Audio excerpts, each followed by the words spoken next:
¿Se ve?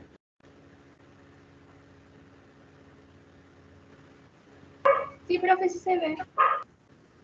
Se ve, ¿no? Se ve. ¿Sí? Sí se ve, profesor. Se puede ver.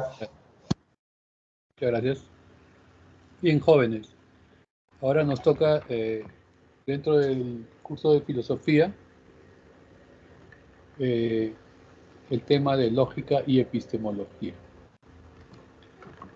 ¿Qué cosa es la lógica? Bueno, en principio, la palabra lógica proviene del griego logos. Logos significa razón, significa palabra, también puede significar lenguaje. Se usa mucho para también traducir disciplinas, por decir,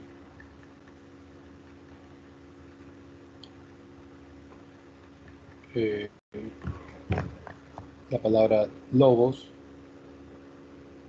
puede significar en ese contexto tratado o estudio, ¿no? Porque tenemos, por ejemplo,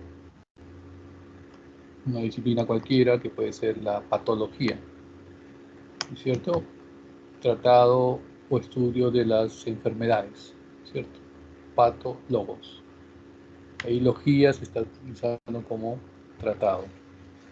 Pues bien, la palabra logos es la raíz de la palabra lógica. La lógica es una disciplina de la filosofía que, propiamente hablando, nace con Aristóteles y originalmente con Aristóteles la lógica estudiaba la validez y la verdad de los razonamientos, entendiendo por razonamiento los silogismos, que eran las formas discursivas de los argumentos. Un razonamiento es un conjunto de proposiciones, o sea, es un argumento, ¿sí? Y bueno, según Aristóteles, el argumento tenía dos premisas y una conclusión. Esa era la estructura del silogismo, que a continuación vamos a ver. Pero antes de eso, recordemos que ya contemporáneamente la lógica se convierte en una ciencia formal, vale decir, ya no está directamente asociada al lenguaje o al discurso, sino a un conjunto de reglas formales y operativas que sirven para determinar la validez de las proposiciones a través de ciertas reglas, que son las famosas inferencias lógicas. En cualquier caso, en ambos casos, tanto en el caso de Aristóteles o de Frege, que es el fundador de la lógica matemática, la lógica se interesa en la estructura y en las reglas de razonamiento, no en el contenido propiamente hablando.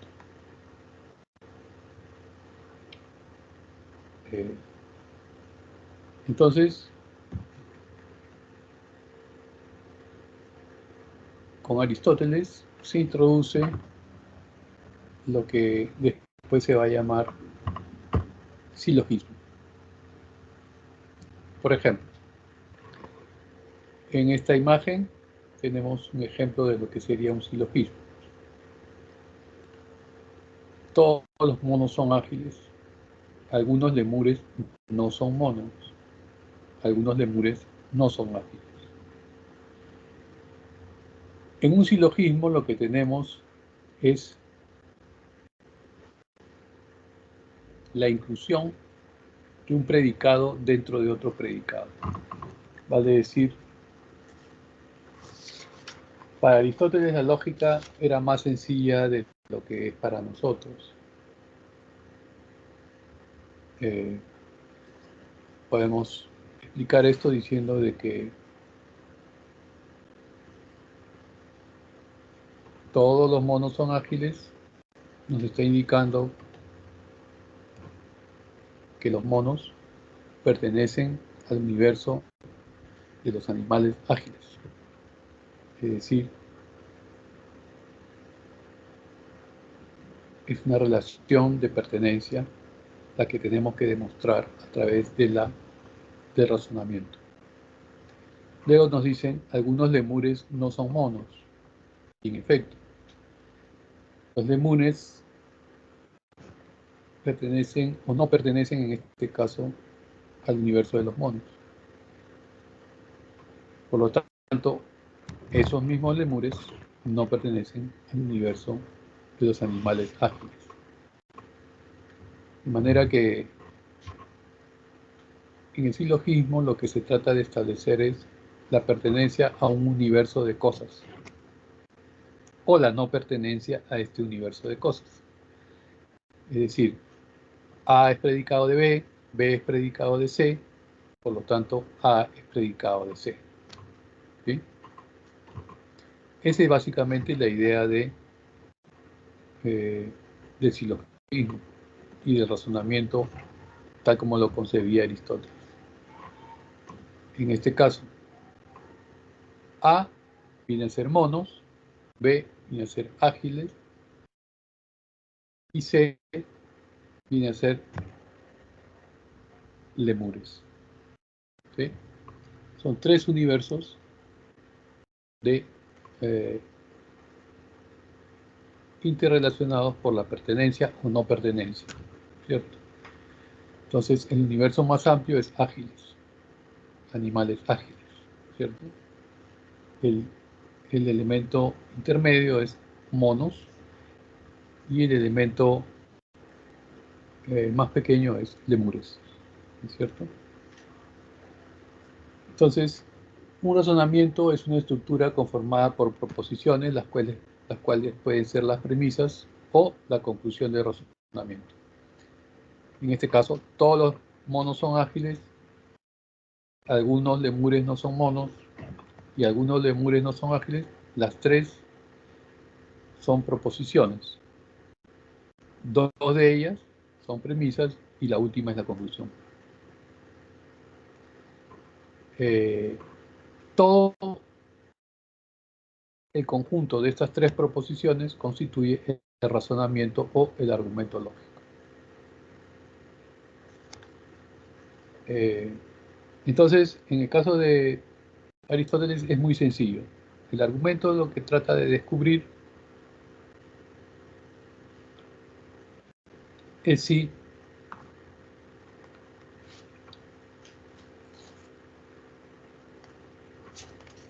A es predicado de C, ¿cierto?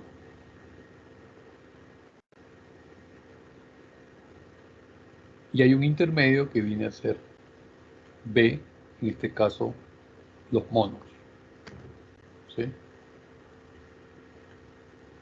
Entonces, estos monos, es el término medio, se llama así en la lógica aristotélica, no se reproducen en la conclusión. Fíjese, todos los monos son ágiles, algunos lemures no son monos, algunos lemures no son ágiles. ¿Qué aparece en la conclusión? Lemures y ágiles. No aparece monos. Monos es justamente lo que permite establecer la relación entre ágiles y lemures. Por lo tanto, no debe aparecer en la conclusión. En todos los razonamientos aristotélicos, ustedes van a ver de que siempre aparecen o el término mayor, que es ágiles, en este caso, o sea, el universo con más elementos, o el término menor, y el término menor, que es lemures, en este caso, porque lemures es un tipo de primate, digamos. Es decir, es un universo más pequeño dentro del mundo de los animales ágiles. Entonces, lo que tratamos de hacer en un tipo de razonamiento aristotélico o silogístico es establecer la relación entre el universo de más elementos y el universo de menos elementos a través de un término común, que en este caso es el predicado monos. Entonces, debe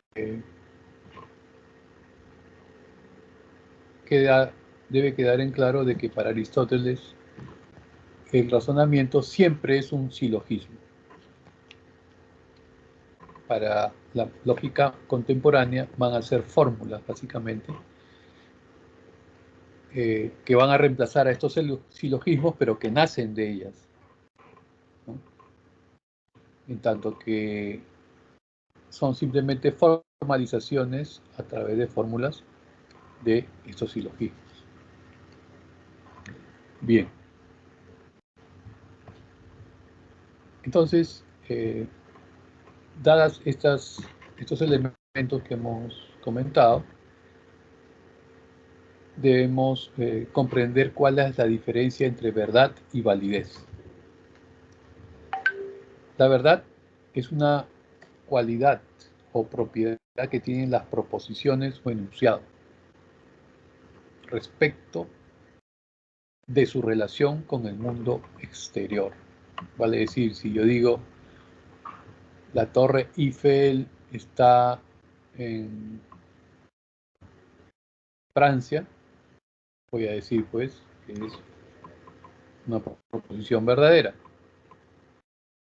O si digo la Universidad Nacional Mayor de San Marcos es la más antigua del Perú, igual voy a decir que es una proposición verdadera, porque la proposición está describiendo un hecho real con el cual se corresponde objetivamente. En cambio, si digo la Universidad Nacional Mayor de San Marcos está en México, obviamente es una proposición falsa. Entonces, la verdad y la falsedad son cualidades que se refieren a las proposiciones en su relación con la realidad, ¿sí?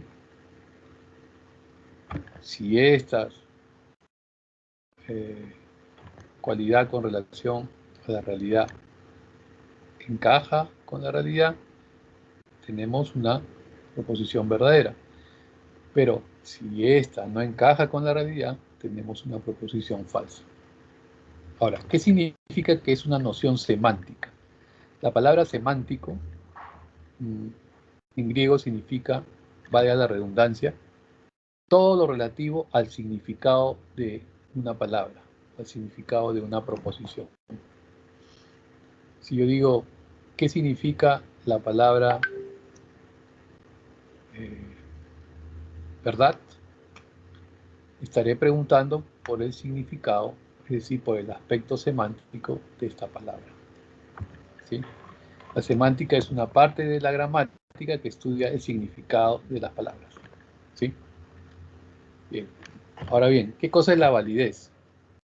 La validez es una cualidad, pero no de las proposiciones, sino de los razonamientos, o sea, del conjunto de proposiciones que están interrelacionadas en un argumento, ¿sí?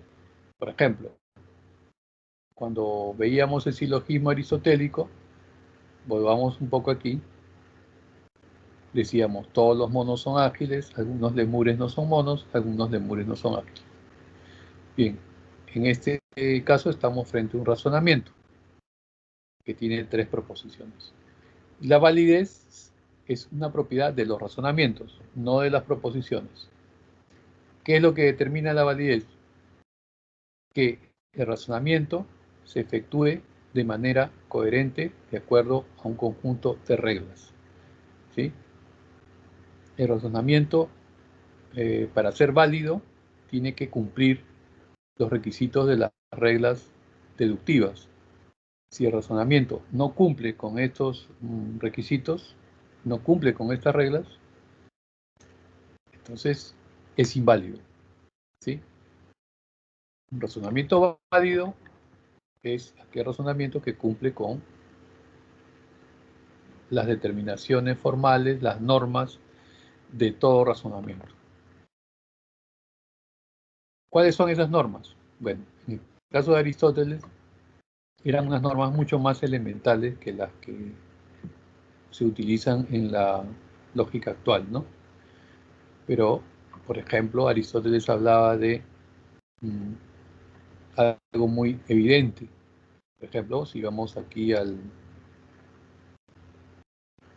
ejemplo, yo les dije hace un momento que el término medio jamás aparece en la conclusión. Y aquí lo pueden ver. El término medio es monos. Monos no aparece en la conclusión. Y esa regla es lógica. ¿Por qué? Porque lo que estamos tratando de demostrar justamente es la relación entre los animales ágiles y los lemures. O sea, es prácticamente una regla evidente.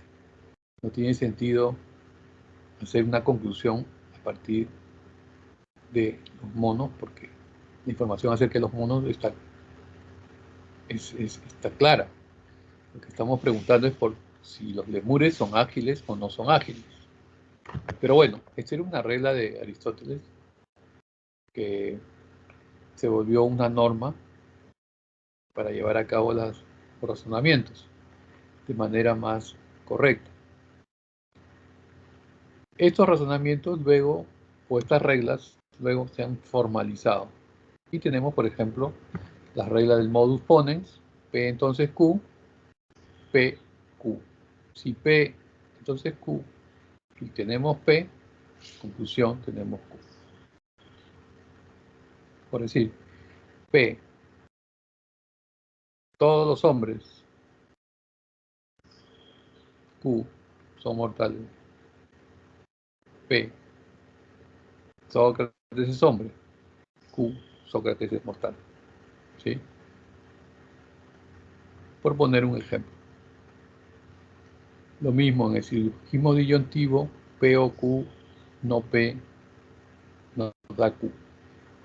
Entonces ya en estos ejemplos ya no hay necesidad de enunciar las proposiciones como tales, sino aplicar las reglas que se han extraído de los razonamientos, sistematizándolos. ¿Sí? Ahora bien, ¿por qué decimos que la validez es una noción sintáctica? Sintaxis en griego también es una palabra relativa a la gramática. ¿Por qué? Porque la lógica es un derivado de la gramática en realidad. Luego se ha independizado a través de la formalización. Pero con Aristóteles todavía pertenecía a la gramática. La gramática tiene un aspecto semántico que ya hemos dicho se refiere al significado de las proposiciones y un aspecto sintáctico que se refiere al orden de las palabras y de las proposiciones. Sintaxis significa orden. El orden está sometido o determinado siempre por un conjunto de reglas, ¿no?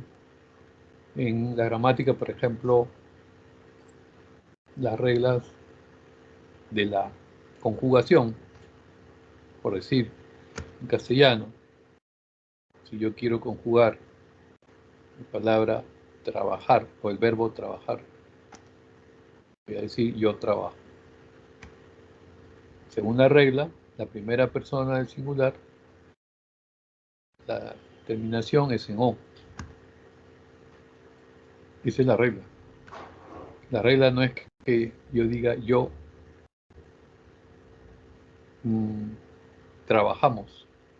Es incorrecto, porque trabajamos es plural. ¿Sí?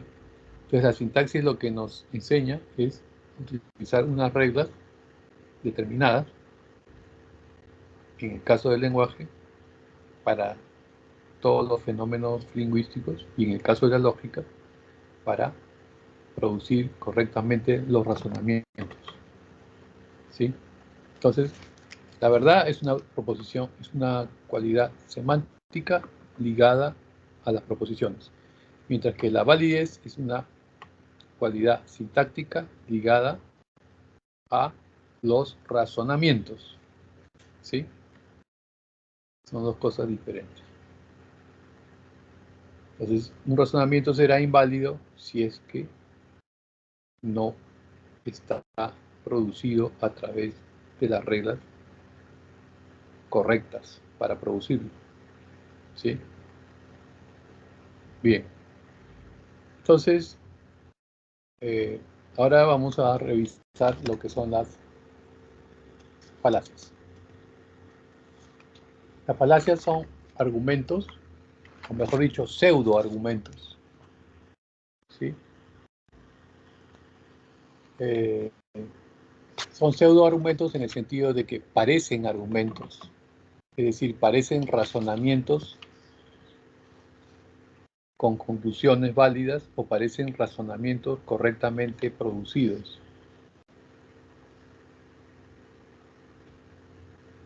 En este sentido, son equivocados que aparentan ser verdaderos o lógicos.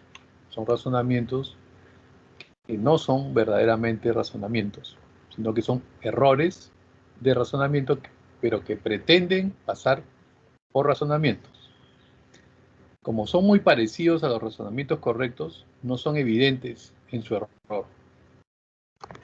Pero generalmente son discursos o expresiones que tratan de convencer al público mediante un supuesto razonamiento, cuando es en realidad una expresión que no tiene lógicamente validez.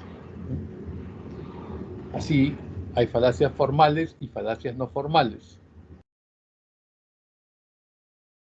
Las más comunes son las falacias no formales, que son las que vamos a ver, y que se utilizan mucho en la vida cotidiana, en el lenguaje natural, ¿no?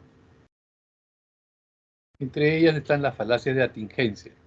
Se les llama de atingencia porque la conclusión evidentemente no procede de las premisas, aunque se logra un vínculo psicológico entre ellas, pero no un vínculo lógico. Por ejemplo, aquí tienen el ejemplo, la falacia ad baculum.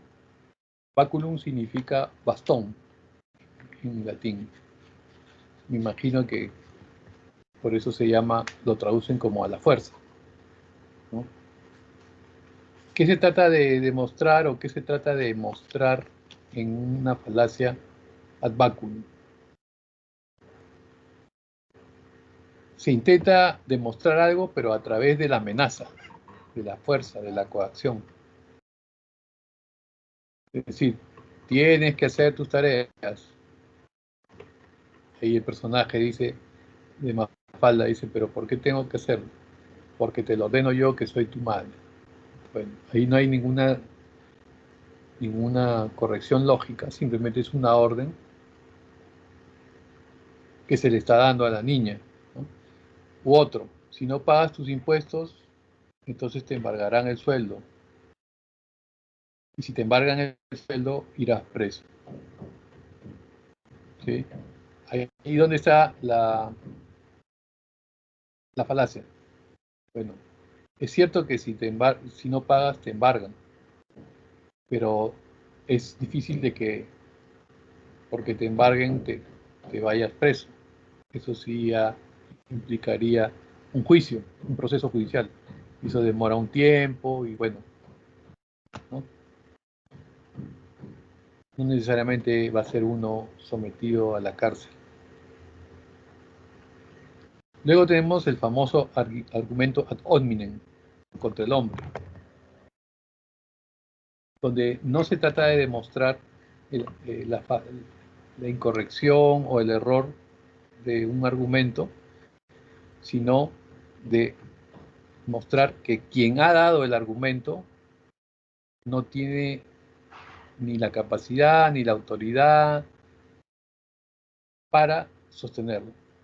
Vale decir, si yo discuto con alguien y en lugar de demostrar que su argumento es erróneo, me limito a insultar a la persona o a deslegitimarlo de alguna manera, estoy cometiendo una falacia contra el hombre, ¿sí? Por ejemplo, dices que yo no debería beber, pero tú no has estado sobrio ni un solo día. Es como decir, tú me quieres recomendar que no beba por X motivo, pero tú eres un alcohólico. Como alcohólico no tienes autoridad o capacidad para recomendarme a mí que no beba. ¿Sí? Ahora, es probable que un alcohólico no tenga capacidad para decir eso, pero el problema en la lógica es que eso no es relevante. ¿Sí? El problema en la lógica, ojo, en la lógica, no en la realidad, no en la lógica, es que eso no es relevante. Lo importante es si el razonamiento es válido o no es válido. Lo importante es saber si por qué no debo beber. No es importante saber quién me lo diga o no. ¿Sí? Acá hay otro ejemplo, dice, alguien que viste tan mal no puede tener la razón, ¿no? O sea, son consideraciones que son exteriores completamente al argumento en sí, a la proposición y al razonamiento en sí. Luego tenemos la falacia ad misericordiam o a la piedad. Generalmente esto lo utilizan mucho los delincuentes y también los políticos, valga la redundancia. ¿Por qué? Porque es la manera de mover a los sentimientos y lograr ciertos objetivos, ¿no? Por decir, recurrimos a la piedad para aceptar, para determinar una conclusión. Señor inspector, si me multa no podré darle de comer a mis hijos, ¿no? Aparentemente hay un argumento, pero lo que estoy haciendo es tratando de convencer al inspector de que tenga piedad de mi persona.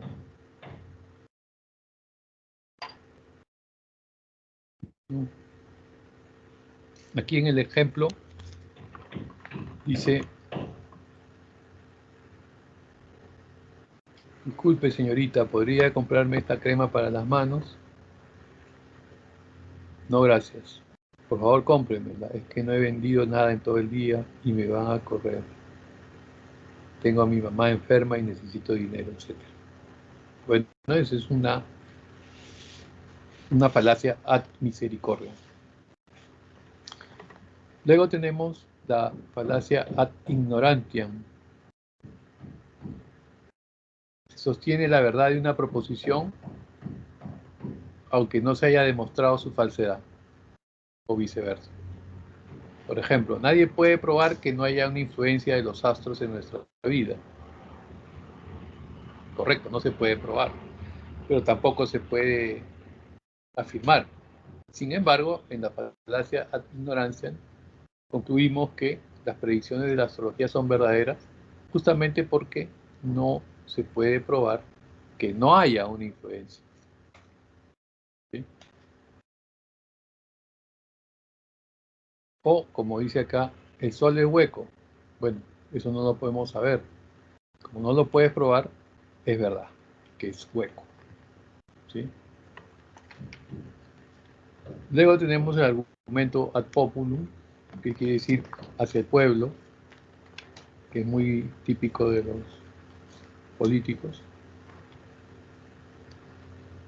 que se apoya en el fervor popular o en lo que dice la mayoría de las personas, ¿no? Cientos de millones de personas fuman. Si fuera cierto que es malo fumar, no lo harían tantas personas. Ese es el argumento popular. por decir algo, ¿no? Aquí en el ejemplo dice, ¿es redonda la Tierra?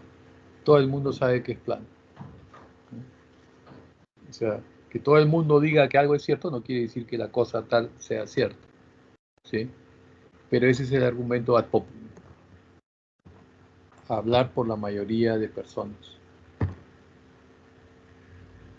Luego tenemos la falacia de ambigüedad, que en realidad son más sencillas en un cierto sentido porque no llegan a ser razonamientos, sino que son expresiones en donde hay palabras ambiguas, cuyos significados cambian más o menos en el contexto y en el curso de razonamiento, ¿no? Por ejemplo, tenemos la anfibología. Es como dos. La anfibología es como un argumento que tiene dos significados, ¿no? Se produce cuando se argumenta a partir de premisas cuya formulación es ambigua. Su significado puede ser confuso debido a la sintaxis, las palabras o frases, pues cobran doble sentido o son ambivalentes. Y dice, prohibido fumar gas inflamable. Correctamente sería prohibido fumar, ¿no? Gas inflamable. Aquí la ambigüedad está en la combinación de fumar gas, ¿no? Tendríamos que colocarlo separadamente, ¿no?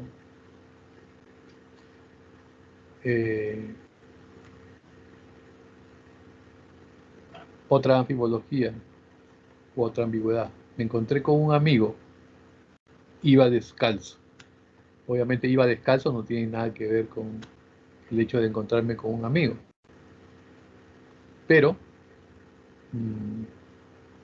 encontrar un amigo puede significar también verlo,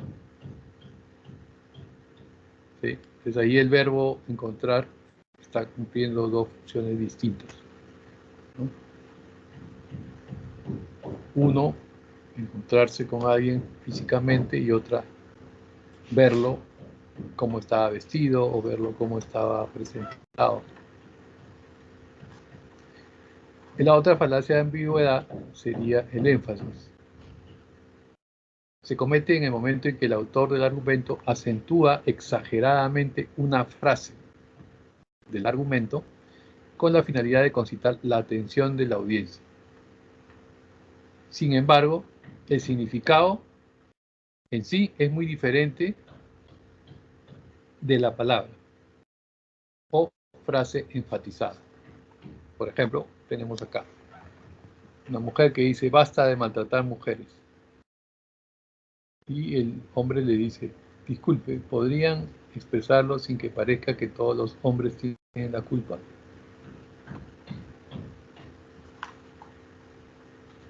Claro, porque en el momento en que uno dice basta de maltratar mujeres, no estás especificando una situación específica, sino simplemente resaltando un hecho que puede aplicarse a una serie diferente de situaciones. O por ejemplo esta frase, revolución en Francia. Ya, es una expresión, llama la atención, que nos indica que hay un movimiento político en Francia que es una revolución. Y luego ponen, revolución en Francia, punto suspensivo, es la semana de la moda en París. Si observan, se nos llamó la atención por la frase revolución en Francia, pero hacía referencia a otra cosa. Esa es la falacia por énfasis, ¿sí? Destacar un elemento que tiene un significado determinado, pero que no tiene que ver con el argumento o la expresión que explica toda la proposición, ¿sí? Bien, esos serían lo que corresponde a las falacias y al trabajo relativo a la lógica que hemos tratado de establecer ahora. ¿Sí? ¿Tienen alguna pregunta sobre esto?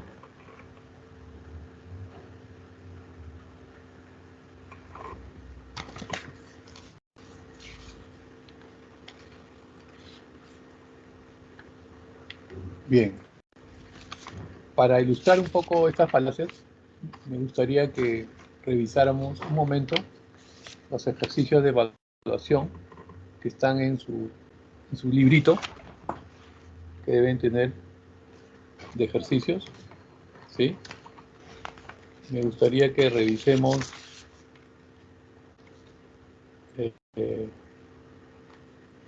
por ejemplo, las 3 primeras ejercicios. ¿Ya? A ver, ¿me escuchan, no? Se ¿Hola? escucha. Ya. Tienen su librito, ¿no? Quiero revisar estos ejercicios para ilustrar bien este tema de las falacias. Dice así, ejercicio de evaluación, pregunta 1. Dice así, durante muchos años, 2 premios Nobel alemanes, Philipp Lenard y Johannes Stark, lideraron una campaña de descrédito hacia la teoría de la relatividad de Albert Einstein. Sus ideas se basaban en que mientras los físicos alemanes se basan en datos y trabajo experimental, los judíos se enfrascaban en elucubraciones abstractas. Incluso llegaron a decir que la teoría de la relatividad era falsa porque Einstein era judío. Dice, el hecho histórico anterior es un ejemplo de A. Cómo razonar sin incurrir en falacias. B. La falacia argumentum ad hominem. C. La falacia argumentum ad verecundiam. D. Odio alemán a la comunidad judía. E. La falacia argumentum ad ignorantiam. La falacia argumentum ad hominem. Respuesta B. La crítica de los 2 premios Nobel alemán es un ejemplo de la falacia argumentum ad hominem, ya que no se ofrecen razones o experimentos que contradigan la teoría de Einstein. Simplemente se intentaba desacreditar sus ideas porque era judío. Bien, ahí se ve claramente un ejemplo. 2. Un joven había cometido un crimen brutal y había asesinado de manera violenta a su padre y madre. Sin embargo, su abogado exigió piedad, argumentando que el joven era huérfano y que por ello el tribunal, especialmente los jueces, debían tenerle consideración y comprensión a su defendido. El abogado está incurriendo en la falacia de argumentum ad misericordiam, ¿sí? La falacia conocida como argumentum ad misericordiam consiste en recurrir a la piedad y no a los argumentos, ¿sí? Ahora, dicho sea de paso, argumentum ad verecundiam, que no lo hemos estudiado, se traduce como falacia de autoridad. Consiste en defender algo como verdadero porque quien lo dice es alguien autorizado, o alguien conocido, o alguien distinguido, ¿no? Si lo dice el Papa, debe ser verdad, por decirlo de algún modo. O si lo dice fulano de tal, debe ser verdad. O si lo dice alguien con autoridad, se deduce que es verdad. Eso se lo digo para que sepan qué significa ad verecundiam. ¿Sí? Bien, la pregunta 3, fíjense. Octavio lee el siguiente titular en un periódico limeño. Terremoto en el Perú. Preocupado por este mensaje, compra el diario. Sin embargo, para su sorpresa, luego se percata de que debajo de este titular, en letras pequeñas, dice: temen los limeños. Octavio se molesta ya que el periódico, de manera deliberada, al poner su titular, ha confundido a sus lectores. Exacto. Esa es la manera de engañar para que compren. La situación anterior: A, muestra que los directores de los periódicos de Lima han estudiado lógica. B, evidencia que el titular del periódico es un ejemplo de razonamiento válido. C, es un caso de falacia de ambigüedad conocida como énfasis. D, prueba que los medios emplean razonamientos correctos para atraer lectores. E, da cuenta que un elemento clave de la publicidad consiste en no cometer falacias. Bien, respuesta C. Es un caso de falacia de ambigüedad conocida como énfasis, no como equívoco. Ojo, si dice equívoco es un error, debe decir énfasis. La situación que vivió Octavio es un claro ejemplo de caso de falacia de ambigüedad conocida como énfasis. De este modo se percata de que el redactor del titular ha puesto énfasis con la finalidad de hacer que los lectores compren el periódico. Bien, con eso tendríamos una idea más o menos más concreta de lo que son las falacias. Bien, ahora podemos pasar a la disciplina de la epistemología.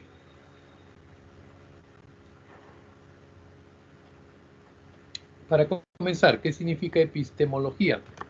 Una palabra moderna que la han construido de dos términos griegos: episteme, que significa ciencia, conocimiento, saber, y logos, que viene de lógica, como vimos. En este caso, logía, que significa teoría, tratado de. De manera etimológicamente, epistemología puede traducirse como teoría de la ciencia. ¿Sí? En general, la epistemología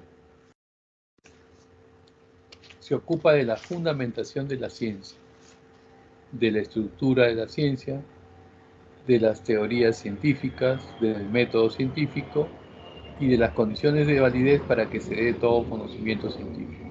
Eso es lo que estudia la epistemología.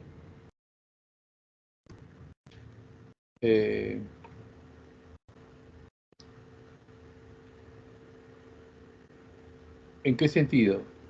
Bueno, la ciencia es un tipo de conocimiento que a lo largo de los siglos ha desarrollado una metodología o incluso un tipo de estudio relativo a ciertos objetos. Sabemos que hay ciencias naturales, ciencias formales, ciencias sociales. ¿No es cierto? Las ciencias naturales estudian, valga la redundancia, la naturaleza, el cosmos, ¿no? Los organismos vivos, los minerales. Hay infinidad de ciencias naturales. Las ciencias sociales estudian las creaciones humanas, la civilización, ¿no? La historia. Las ciencias formales, bueno, están la lógica, la matemática, la física, que estudian objetos completamente abstractos y que demuestran leyes también relativas a estos objetos. La idea es que en todos estos ámbitos se encuentren ciertas constantes o leyes que permitan predecir los fenómenos vinculados a cada una de estas dimensiones: natural, social y formal. ¿Sí? En los tres casos, la ciencia es un conjunto de conocimientos ordenados sistemáticamente. Mediante estos conocimientos deducimos principios y leyes generales que tienen, sin embargo, un carácter perfectible. O sea, no son conocimientos absolutos, sino que a medida que la ciencia avanza, se van añadiendo nuevos descubrimientos, nuevas leyes o nuevas maneras de plantear los problemas.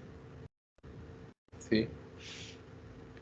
Bien, ¿cuáles son las características del conocimiento científico? En primer término, el conocimiento científico es objetivo, es decir, consiste en la descripción o explicación de un objeto teniendo en cuenta las características que éste posee. Lo que a mí me parezca como persona algo, o lo que piense alguien acerca de una cosa, o lo que las tradiciones nos digan acerca de las cosas, no pueden intervenir en el conocimiento científico, puesto que caeríamos en la subjetividad. De manera que el conocimiento científico siempre es objetivo, describe o explica un objeto tal como es. Tenemos que sacar nuestras valoraciones, tenemos que sacar nuestras pretensiones, nuestras opiniones acerca de las cosas y limitarnos a describir y explicar lo que el objeto es en sí mismo, en la medida de lo posible, por cierto. Porque a veces no se puede, debido a que hay limitaciones en la persona que está observando o en los instrumentos que se están utilizando para las observaciones de los objetos. Asimismo, el conocimiento científico es metódico. Metódico, ¿qué significa? Método en griego significa camino.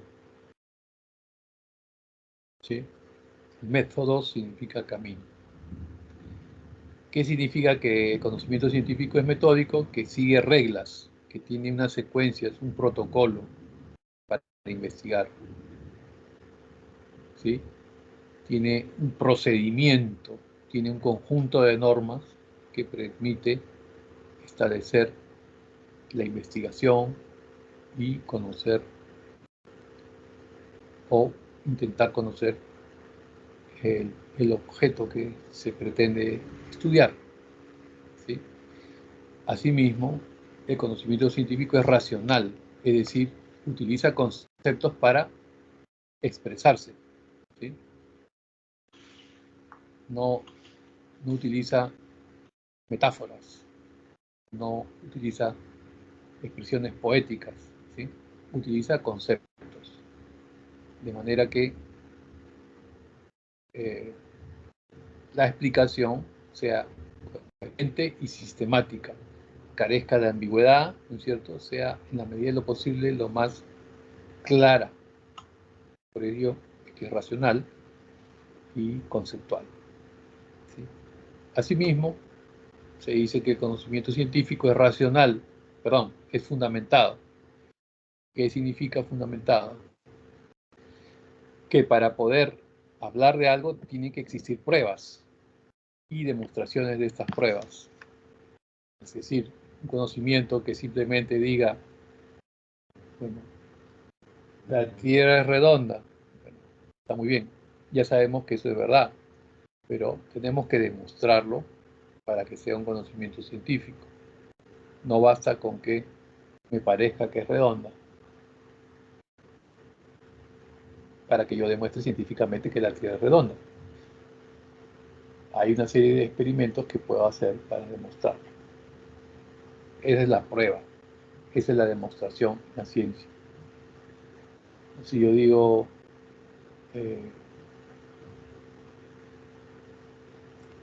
a nivel de la historia, ¿no? En 1789 sucedió la guerra con Chile. ¿Cómo sabemos que eso es verdad? Si estamos en el año 2023-24. ¿Cómo saber que lo que ocurrió en el pasado es cierto, si no lo hemos vivido? Pues no, hay una serie de documentos escritos que nos remiten a esa época y que serán las pruebas que nos permitan determinar que en efecto hubo una guerra en 1879. ¿Sí? Finalmente se dice que también la ciencia es un conocimiento regional. Toda ciencia tiene un objeto de estudio y en la medida en que tiene un objeto de estudio, no puede estudiar todos los objetos de estudio, sino una parte de la realidad, una región de la realidad. Hemos dicho que básicamente hay tres regiones en general. Una son la naturaleza, otra es la sociedad y otra es el mundo formal de las matemáticas, ¿sí? Dentro de estas tres regiones, a su vez, hay objetos específicos. Por decir, en el mundo natural tenemos la biología, que estudia la vida de los seres vivos, ¿no? Todos los organismos vivos. O podemos hablar de la mineralogía, que es una ciencia que estudia los minerales. O la química, ¿no es cierto?, que estudia las sustancias, ¿sí?, etcétera. A nivel de la sociedad también la arqueología, la sociología, que estudia las sociedades, la antropología, que estudia los grupos humanos, entre comillas, primitivos, ¿sí?, etcétera. Toda ciencia tiene un objeto, y en la medida en que tiene un objeto de estudio, pertenece a una región de la realidad específica. ¿Sí? Bien. Entonces, ya sabemos qué cosa es la ciencia. Bueno, ahora tenemos que estudiar en qué consiste el método científico propio de la ciencia. Como decíamos, métodos significa camino o vía para seguir o llegar a un lugar. El método científico es un conjunto de pasos o procedimientos que debemos tener en cuenta para realizar una investigación científica. ¿Cuáles son esos pasos o procedimientos? En primer lugar, tiene que existir un problema. De lo contrario, no hay ninguna investigación. Investigación solo hay cuando existe algún problema que nos llame la atención o que llame la atención de un científico y que no haya sido solucionado, ¿no es cierto? Por decir, para Aristóteles en su época no se entendía por qué la luna giraba alrededor de la Tierra. Eso era lo que Aristóteles pensaba. ¿Por qué? Porque si uno mira a la luna desde la Tierra, obviamente da la impresión de que quien gira alrededor de la Tierra es la luna y no al revés, ¿sí? Entonces a ese problema Aristóteles le dio una hipótesis o trató de explicarlo. ¿Y qué dijo? Bueno, que había una órbita circular, que la Tierra era un cuerpo más pesado que la Luna, y como la Tierra era un cuerpo más pesado que la Luna, atraía el movimiento de la Luna. Esa es la explicación que daba Aristóteles. El problema es que el método aristotélico quedaba ahí nomás, porque no había forma de contrastar esa hipótesis, ¿sí?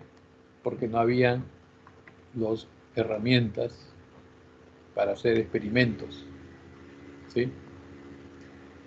¿Cómo someto a prueba las hipótesis? Para ver si son verdaderas o falsas. Solamente a través de un experimento. Un experimento cósmico con la Luna es casi imposible. Peor en la época de Aristóteles. Por lo tanto, el método científico parte de un problema, plantea una hipótesis que viene a ser una especie de explicación y solución a este problema, y luego necesariamente tiene que contrastar esta hipótesis con los hechos. Entonces, someter a prueba las hipótesis para determinar si los hechos la comprueban o la refutan. Y estos hechos generalmente solo pueden establecerse a través de experimentos. Si no hay este experimento, no es posible hablar de ciencia. Si no hay esta contrastación, nos estamos quedando a un nivel meramente hipotético, meramente especulativo. Por eso es que los griegos propiamente no tenían un método científico. Quizás para cosas muy sencillas sí, pero ya para explicar el cosmos, las estaciones, ya era muy difícil tener un método científico en el sentido moderno en que lo conocemos. Finalmente tenemos el análisis de los datos. ¿Qué es lo que nos permite el análisis de los datos? Si los datos que surgen de los experimentos apoyan la hipótesis o no la apoyan, entonces sabremos si esta hipótesis es útil o no, o si hay que cambiarla, o si es necesario utilizar otra hipótesis, ¿sí? Y reiniciar el proceso de investigación. Entonces, tenemos método científico, problema, una dificultad a la que no se le ha encontrado aún una solución. Hipótesis, respuesta o solución tentativa a un problema, pero es una respuesta especulativa, o sea, es una explicación, digamos así, completamente, digamos así, es un argumento, una explicación, no es un hecho, son suposiciones. La hipótesis es una suposición. Tercero, contrastación, someter a prueba la hipótesis para determinar si los hechos la comprueban o la refutan. O sea, hacer un experimento. Y finalmente, análisis de datos. Se analizan los datos derivados de la contrastación para compararlos con otras hipótesis u otros datos de otras hipótesis. Si el resultado es favorable, se habrá resuelto el problema. De lo contrario, hay que volverlo a plantear y volver a realizar el proceso de investigación. Entonces, esa es la estructura del método científico moderno. ¿Sí? Necesariamente necesitamos la contrastación para demostrar y probar si las hipótesis son correctas o incorrectas. Y luego de esa demostración determinamos el conjunto de datos y análisis de estos datos para comparar con otras teorías u otras explicaciones del mismo problema. Así es como procede la ciencia actual. Bien, ahora vamos a ver algunos problemas básicos de la epistemología. En realidad son dos problemas nada más. Dos problemas que están íntimamente vinculados. Uno es el problema de la demarcación. El problema de la demarcación fue introducido por Karl Popper, un famoso epistemólogo austriaco, según el cual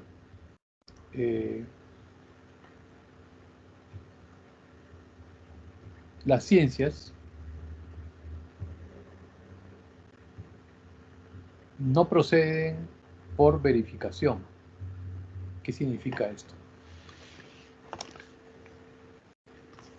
El Círculo de Viena, que era la escuela más importante en la época en que Popper salió a la luz, sostenía que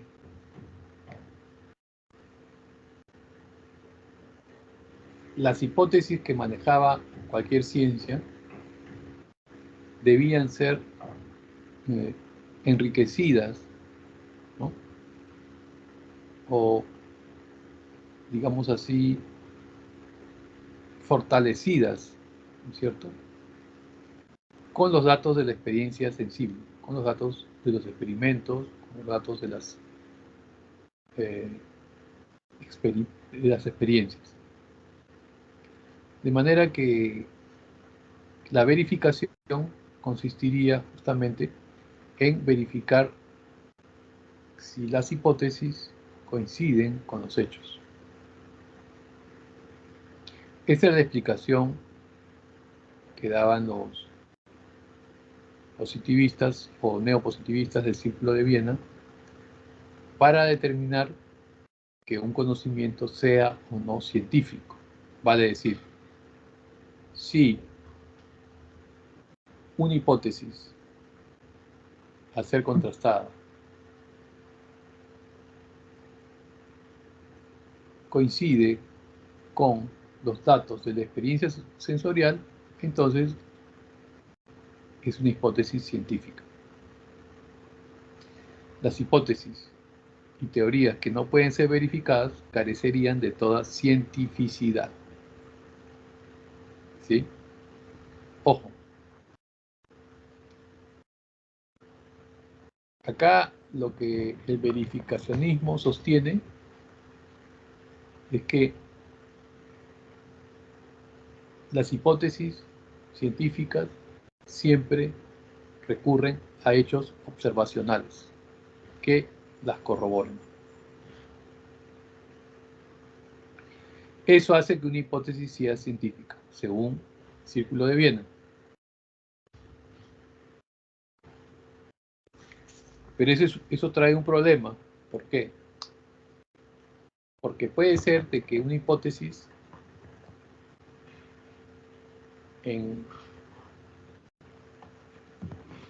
sea sustentable con elementos experimentales y sin embargo ser falsa. Un ejemplo, cuando Aristóteles decía que la Tierra era el centro del universo y las estrellas y los planetas y la Luna giraban alrededor de la Tierra, él estaba basándose en una observación empírica. Él no estaba inventando ese dato. De hecho, si uno observa el universo una noche, parece ser de que da la impresión de que lo que gira es el universo. Las estrellas, la luna, el sol, dan la impresión que giraran alrededor de la Tierra. Y esta era una ilusión óptica generada por el hecho de que uno se encuentra supuestamente en un lugar en el que no se mueve. Cuando nosotros nos paramos y miramos el universo, no nos estamos moviendo. Por lo tanto, parecería que la Tierra no se mueve. ¿Sí? Entonces, todos estos datos de la ciencia antigua, todos eran originariamente de origen sensible. Sin embargo, están corroborando una hipótesis que no es real, porque la Tierra es la que gira alrededor del Sol y está en movimiento. Por lo tanto, según Popper, es necesario utilizar criterios sensoriales para verificar una hipótesis, pero no es suficiente para establecer la cientificidad de una hipótesis. Vale decir, los datos de la experiencia sensible solo nos sirven eventualmente para que la hipótesis tenga un sustrato en la realidad, pero eso no hace que la hipótesis sea científica. Vale decir, una cosa es demostrar la hipótesis y otra cosa es demostrar que la hipótesis sea científica. Entonces, Otra cosa que descubrió Popper es que muchas pseudociencias están basadas en el conocimiento sensorial y en la experiencia sensorial y no son científicas. Por ejemplo, él hablaba del psicoanálisis. El psicoanálisis como ciencia está basado completamente, o mejor dicho, el psicoanálisis no es una ciencia, pero el psicoanálisis como disciplina psicológica, como cualquier disciplina psicológica o terapia psicológica, está basada en experiencia sensorial. ¿Por qué? Porque el sujeto o el paciente va donde el doctor, donde el médico, habla con él, cuenta sus problemas y va a percibir una serie de emociones o a través del diálogo con el terapeuta, de manera que toda la vivencia es completamente sensorial. Sin embargo, dice Popper, eso no significa que el psicoanálisis sea una ciencia.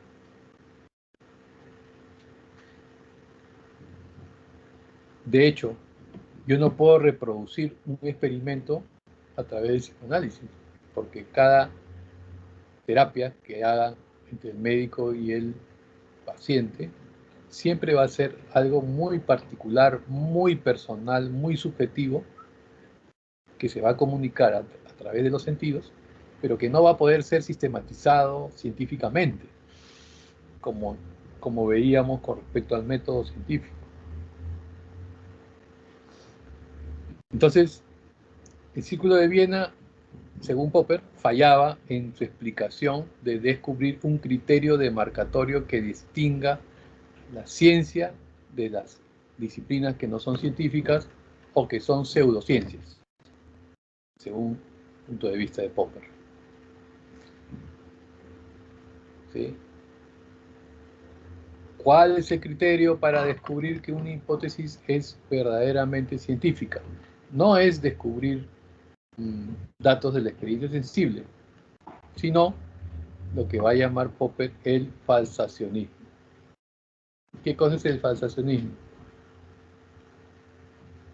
Las hipótesis no deben ser demostradas, decía él, no deben ser apoyadas.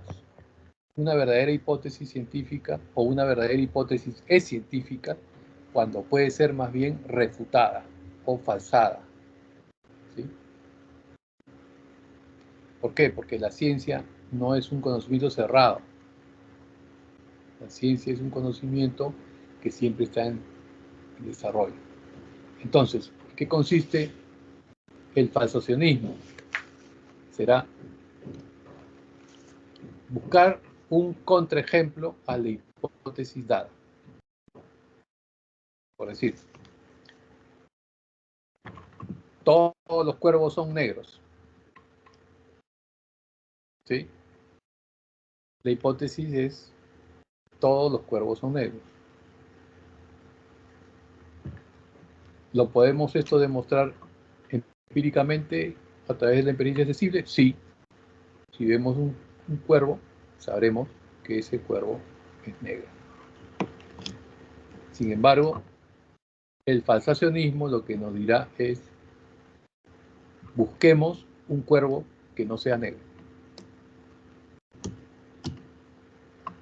Y cuando lo encontremos, habremos falsado esa hipótesis de que todos los cuervos son negros.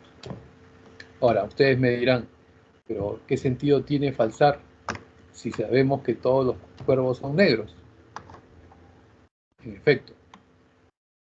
Pero el hecho de saber que todos los cuervos son negros no nos hace saber científicamente que estos cuervos son negros. Es simplemente una constatación de nuestros sentidos, el hecho de que todos estos cuervos sean negros. ¿Sí? Lo que dice Popper es que la actitud del científico para poder valorar sus hipótesis es falsarlas, no verificarlas. ¿Sí? O sea, un científico no debe trabajar en verificar sus hipótesis, sino en buscar contraejemplos de sus hipótesis. ¿Sí? Con la finalidad de demostrarte que son verdaderas. Si no hay contraejemplos de su hipótesis, entonces estamos viendo una teoría científica robusta, digamos, que es capaz de responder o explicar cierto problema específico, ¿sí? Pero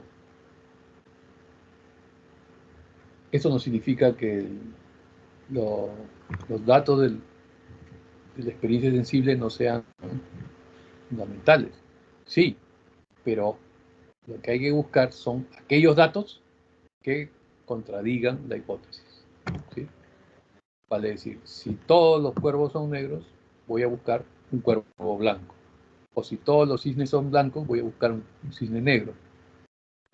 Ese es el falsacionismo.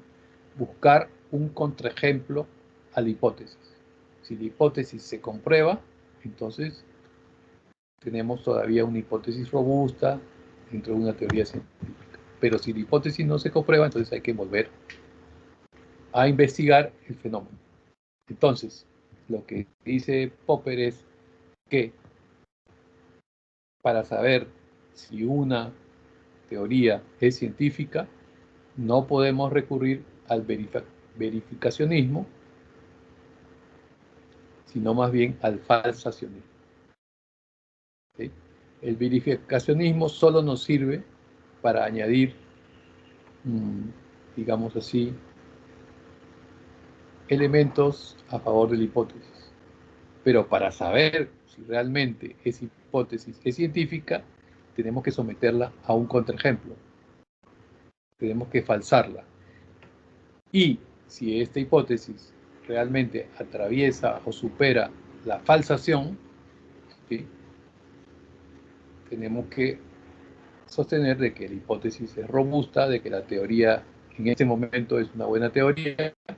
Seguramente más adelante habrán nuevas, pero en el momento en que se hace el experimento crucial, justamente el experimento crucial es la falsación, en ese momento la teoría es correcta, digámoslo así. Entonces, el verificacionismo solamente nos da datos a favor, pero no demuestran que la teoría sea científica. Lo que va a demostrar que la teoría sea científica, según Popper, es si resiste la falsación, es decir, si resiste la aplicación o la búsqueda de contraejemplos a la teoría. Esa es la idea. Bien, el segundo problema está ligado al anterior, se llama el problema de la inducción. Justamente el Círculo de Viena también sostenía que la inducción era el método más adecuado para el avance de las ciencias. Vale decir, para llegar a establecer teorías generales, tenemos que estudiar una gran cantidad de hechos y análisis de pruebas. Es decir, de los eventos particulares, hacemos una generalización y establecemos una ley que explique todos esos eventos o hechos particulares. Es decir, pasamos de los enunciados singulares a enunciados universales. De hechos singulares pasamos a leyes, a teorías, a hipótesis universales. La pregunta que se hacía Popper es si es posible pasar de hechos particulares a conclusiones universales. ¿Es posible hacer eso?, decía él.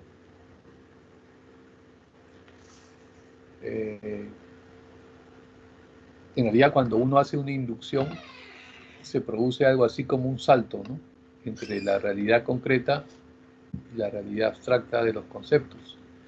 Porque en la realidad concreta yo puedo ver una serie de hechos y eso no me asegura que esos hechos se puedan universalizar, ¿sí? Por decir, si toda la semana llovió, yo podría universalizar y decir, ¿va a llover durante todo el año? Si hoy día llovió, puedo decir, puedo hipotetizar y puedo predecir toda la semana va a haber lluvia porque el día lunes llovió. Si ustedes se dan cuenta, hay un salto entre lo particular y lo universal, entre lo particular y la generalización. Para poder llegar a esa generalización, según los partidarios de la inducción, habría que acumular muchos datos, ¿no es cierto? Entonces tendríamos que acumular y ver, ¿no?, que lunes, martes, miércoles, jueves, viernes, sábado, domingo, todos los días llueva. En función a eso, a la acumulación de esa información particular diaria, podríamos deducir de que va a llover todas las semanas, va a llover todo el mes, va a llover todo el año. Pero puede ser de que no ocurra eso, porque sabemos que fenómenos atmosféricos no son estables.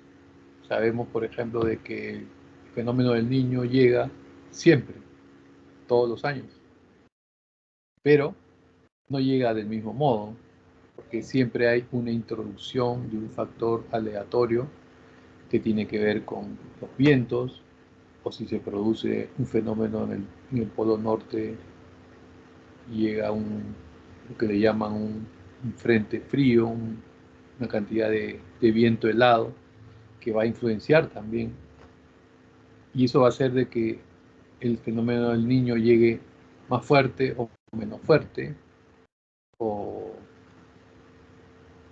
tenga variaciones. Entonces, ¿cómo puedo llegar a una correcta descripción de los hechos y una valoración de los hechos? ¿Por simple inducción? ¿Por acumulación de pruebas, de hechos? Eso es lo que creen los inductivistas. Sin embargo, Popper decía, cuando yo hago una inducción, yo estoy saltando del plano de los hechos al plano de los conceptos y de las abstracciones. Y para poder hacer ese salto, yo tengo que hacer una hipótesis que ya no es producto de la inducción, sino que es un resultado de razonamiento. Y por eso él va a proponer contra la inducción el método hipotético deductivo. Vale decir, si los neopositivistas pensaban que la inducción era la base de la investigación científica, era el método fundamental de la investigación científica, para Popper el método fundamental es el método hipotético deductivo, que es el método que ya había desarrollado Galileo, Kant, Newton, etc. ¿Qué hay que entender esto? Fíjese, en el esquema usted puede ver el mundo de las teorías y el mundo de la experiencia. El mundo de la experiencia es el mundo de los hechos concretos, particulares, que no se pueden generalizar en sí mismos. Se pueden acumular, pero difícilmente se pueden generalizar si no tenemos previamente una idea que ya es general. Fíjese, los enunciados observacionables o hechos no son la base que nos lleva a las verdades científicas, sino que sirven como contraejemplos para refutar las teorías, no para verificar. Todas las explicaciones científicas deben concebirse como incompletas, hipotéticas, ya que siempre será posible corregirlas o cuestionarlas. Vale decir, yo observo un hecho, a partir de ese hecho hago una hipótesis, deduzco o trato de establecer una conclusión acerca de esos hechos y luego esa hipótesis la contrasto nuevamente con los hechos concretos. Es decir, del mundo de la experiencia paso al mundo de las teorías y luego vuelvo al mundo de la experiencia. No me mantengo siempre en el mundo de la experiencia, porque la hipótesis no es resultado de la experiencia. La hipótesis es una explicación, es una especulación acerca de los hechos de la experiencia, ¿sí? Por decir, como decíamos, si ha llovido todos los días, entonces voy a deducir de que si ha llovido el día lunes, el día martes, el día miércoles, entonces hago como hipótesis de que toda la semana va a llover, ¿sí? Esa es la hipótesis. Pero esa hipótesis, para que sea cierta, tengo que contrastarla con los hechos posteriormente, ¿sí? De manera que la ciencia siempre tiene que hacer hipótesis. No basta con acumular hechos. No basta con acumular hechos alrededor de una hipótesis, ¿sí? Esas hipótesis tienen que ser falsables, tienen que ser sometidas al contraejemplo, ¿sí? De manera que, según Popper, toda conclusión en el caso de la ciencia parte de una hipótesis o teorías, la cual tiene que ser corroborada o refutada por las observaciones.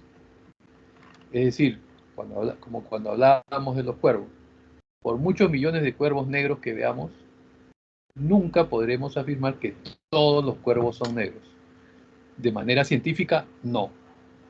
De manera subjetiva, sí. Pero científicamente no podemos afirmar que todos sean negros, porque puede darse de que eventualmente nazca un cuervo albino. De manera que la universalización siempre es, se logra, pero siempre es provisional. Toda teoría científica es provisional, ¿sí? Porque siempre habrá un evento o un hecho que la contradiga. Si no es ahora, dentro de 100 años, dentro de 200 años, etc.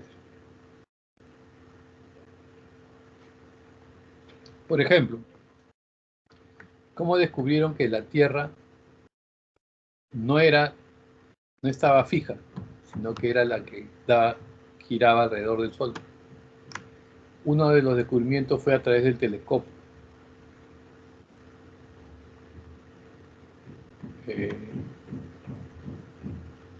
Que utilizó Galileo. Galileo descubrió una serie de manchas y de elementos en el espacio que no correspondían con la descripción que hacía Aristóteles del espacio, ¿sí? Esos hechos, esos que él observó a través del telescopio, ponían en cuestión o fueron el contraejemplo de la teoría física de Aristóteles. Y a partir de ahí se estableció o se buscó una nueva explicación para esos nuevos fenómenos, ¿sí? Bien, eso es básicamente lo que dice Popper. O sea, Popper se opone al verificacionismo, que es el método de los neopositivistas para determinar que una hipótesis es científica, y también se opone al problema de la inducción, que sostiene que el método inductivo es la base de la investigación científica. Propone entonces como método de demarcación el falsacionismo, es decir, las hipótesis tienen que ser refutadas, no verificadas. Para eso deben pasar por un proceso de experimento crucial a través de la falsación, y si pasan ese experimento, entonces provisionalmente deben ser consideradas correctas. Y el método verdadero de las ciencias no es la inducción, sino el método hipotético deductivo, que siempre considerará a la teoría como algo provisional, no como algo eterno. Bien, ¿alguna pregunta?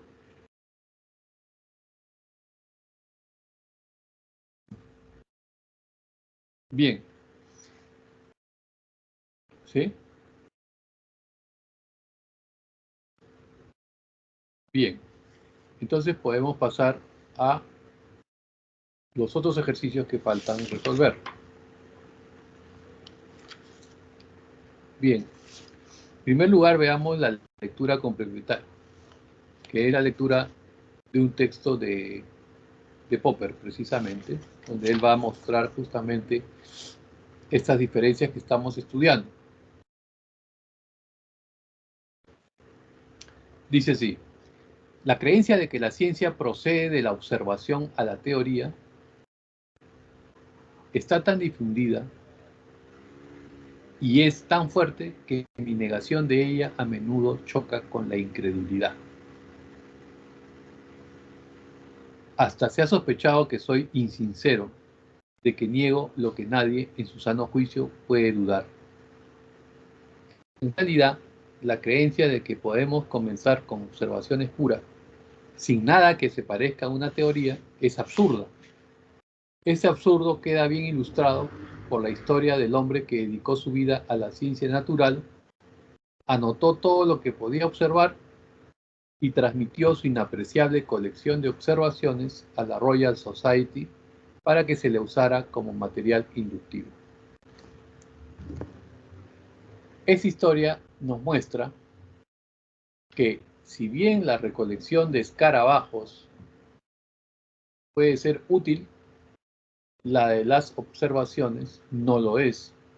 Hace 25 años traté de explicar esto a un grupo de estudiantes de física de Viena, comenzando una clase con las siguientes instrucciones. Tomen papel y lápiz, observen cuidadosamente y escriban lo que han observado. Me preguntaron, ¿qué es lo que yo quería que observaran?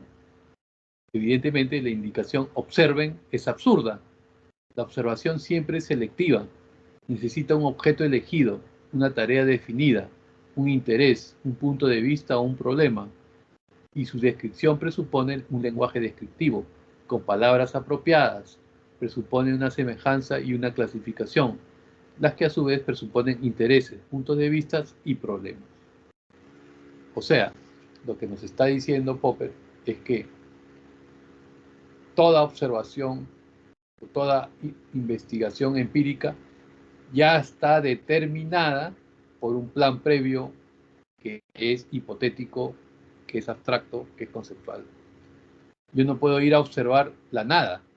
Yo ya tengo que tener una idea de lo que voy a investigar. Y esta idea es abstracta, es conceptual, no es empírica. ¿Sí? Así funciona la ciencia. Bien, sobre la base del texto anterior se puede inferir que para Popper, A. ¿Es imposible establecer una diferencia entre ciencia y pseudociencia? Falso. B. ¿La investigación científica puede alcanzar verificaciones irrefutables? Falso. C. ¿El método científico debe seguir siempre un procedimiento inductivo? Falso. D. ¿El enfoque epistemológico del Círculo de Viena es el más adecuado? Falso. E. La hipótesis resulta más decisiva que las observaciones en la investigación. En efecto. E. Para Popper, la investigación científica puede definirse como aquel proceso investigativo en el cual se formulan conjeturas y refutaciones. Por eso las observaciones presuponen una teoría, o en todo caso, una hipótesis o solución provisional. ¿Sí? Bien. El ejercicio 1, el 2 y el 3, que son relativos a las falacias, ya lo hemos desarrollado.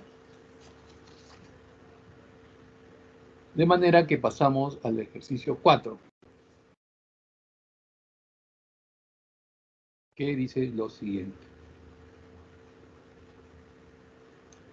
En 1795, Edward Jenner decidió someter a prueba conocimientos empíricos que desarrollaron algunas personas del campo con respecto a la viruela vacuna.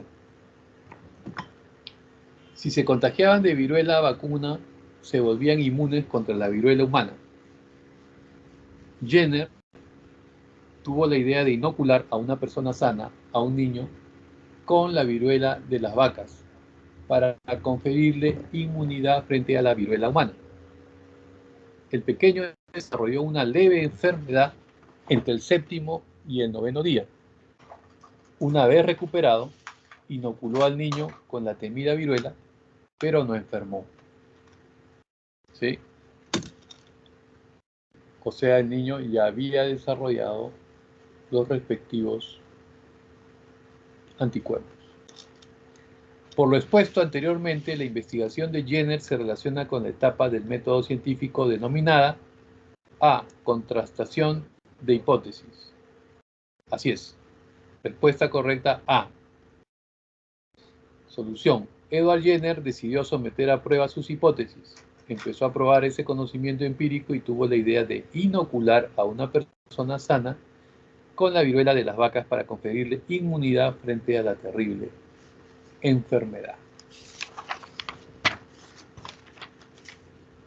5. Luisa tiene dudas con respecto de la carrera de historia. No está segura si es ciencia o no es ciencia, ya que se percata de que a través de la investigación histórica, diversas afirmaciones históricas carecen de evidencias, no pueden alcanzarse una plena objetividad, ni tampoco se cumplen sus predicciones. Esta reflexión de Luisa está relacionada directamente con un problema epistemológico denominado como A. Ignatismo cartesiano, no. B. Criterio de evidencia, no. C. Problema de la demarcación, así es. El problema de la demarcación se vincula con la pregunta acerca de la diferencia entre ciencia y pseudociencia. Si dudamos de la cientificidad de una carrera como la de historia, es porque el tipo de investigación que se realiza en el marco de ella no se corresponde con nuestra manera de entender la ciencia. Respuesta C. 6. De acuerdo con Karl Popper, el problema por antonomasia de la epistemología es el problema de la demarcación, el cual puede resumirse en esta pregunta. ¿De qué manera puede diferenciarse entre una teoría científica y una teoría no científica? En sus distintos escritos, él señala que el criterio básico para resolver este problema es el criterio del falsacionismo o refutacionismo, ya que A. Una teoría es científica si está abierta a las críticas. B. Frente a la investigación solo queda el escepticismo. C. La ciencia tiene que ser irrefutable e indiscutible. D. Solamente científica aquella teoría verificada. E. Es imposible alcanzar corroboraciones provisionales. La respuesta correcta es la A. Una teoría es científica si está abierta a las críticas. Para Popper, la ciencia es una búsqueda sin término, por lo que siempre tiene que dejarse la puerta abierta para atacar con contraejemplos las teorías científicas admitidas por una comunidad de investigación. Y este hecho de estas abiertas a las críticas es precisamente lo que constituye a las teorías como teorías científicas. Es decir, la ciencia no es un saber completamente inamovible o un saber infalible. Al contrario, la ciencia es falible y cambia con el tiempo gracias a los descubrimientos científicos. Bien, esa es la resolución de los problemas que hemos visto ahora, la lectura y de los ejercicios. Bien, si ustedes desean preguntarme algo, estoy atento a responderles.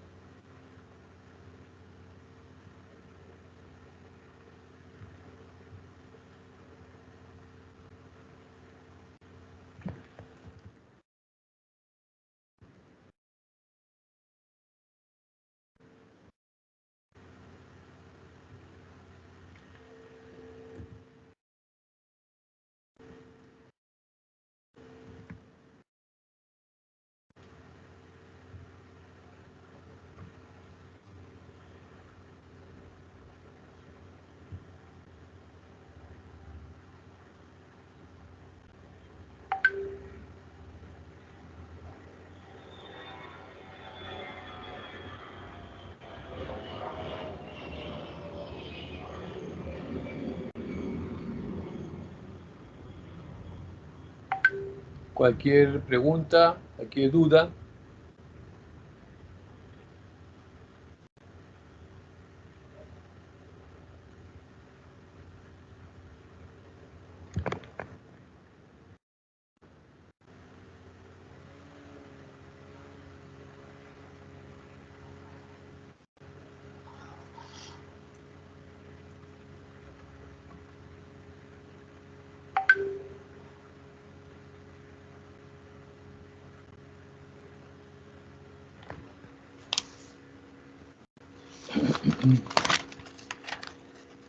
Entonces ahora hemos visto el tema de lógica y el tema de epistemología. No se olviden de eso. Verdad, validez, falacias y bueno, la epistemología, las características del conocimiento científico, las características del método científico y los problemas epistemológicos de la demarcación y de la inducción.